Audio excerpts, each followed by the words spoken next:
UKLO 1 year masters. No IELTS required up to 5 years visa. High visa success rate. ముందుకొచ్చి నాకు help చేస్తారు. తమ్ముడు జనసేన పార్టీని భుజాన వేసుకున్నావు, పవన్ కళ్యాణ్ గారిని భుజాన వేసుకున్నావు. ఈ కోవలో వైఎస్ఆర్సీపీ అధికారంలో ఉంది ఆంధ్రాలో. అంటే నువ్వు చేస్తున్నటువంటి వీడియోస్, నువ్వు చేస్తున్నటువంటి పోస్టులే కానీ వీటిలన్నిటి మీద వైసీపీలో అధికారంలో ఉన్నటువంటి మంత్రులకే కావచ్చు, ఎమ్మెల్యేలకే కావచ్చు, వాళ్ళకు కొంచెం నచ్చదు.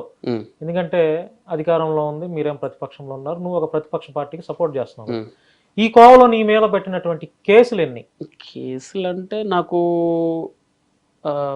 ఎవరి మన చిలుకలూరు పెట్టే ఎమ్మెల్యే విడుదల రజని ఆవిడ నుంచి ఫోన్ కాల్ వచ్చింది. అంటే ఏమని వచ్చింది? ఆవిడ మీద పెట్టిన వీడియో డిలీట్ చేయాలంట. ఆవిడే చేసిందా? వాళ్ళ మనుషులతో చేయించింది, ఆంధ్ర వాళ్ళతో చేపించి డిలీట్ చేయాలి అని చెప్పి అక్కడ ఉన్న ఎస్ఐ మీద ప్రెషర్ తీసుకొచ్చింది. తీసుకొస్తే నేను చేయను అని చెప్పాను.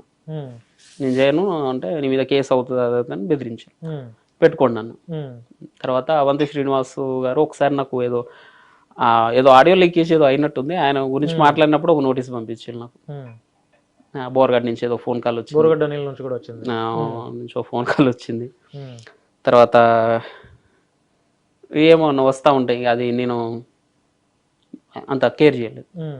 అంటే వీళ్ళ ముగ్గురు నుంచి ఆంధ్ర సైడ్ నుంచి మీకు ఫోన్ కాల్స్ కానీ బెదిరింపులు కానీ వచ్చినాయి, ఇక అంతకుమించి ఏం లేవు. ఇంకా ఎలా ఉంది తమ్ముడు ఇప్పుడు ఈ నెల రోజులు అంటే 40 రోజులు అవుతుంది, 40 రోజులు మీ కూటమి ప్రభుత్వం పాలన ఎలా ఉంది? 40 రోజుల్లో అంటే ఇప్పుడే ఏం చెప్పలేమన్నా, ఏదైనా కొంత సమయం ఇవ్వాల్సింది నాకు తెలిసినంత వరకు. కనీసం 6 నెలల నుంచి 1 సంవత్సరం పాటు ఆగితేనే ఏం జరుగుతుందనేది తెలిసిద్ది, కానీ మరి 1 నెల 2 నెలల్లో ఏం చెప్పలేం.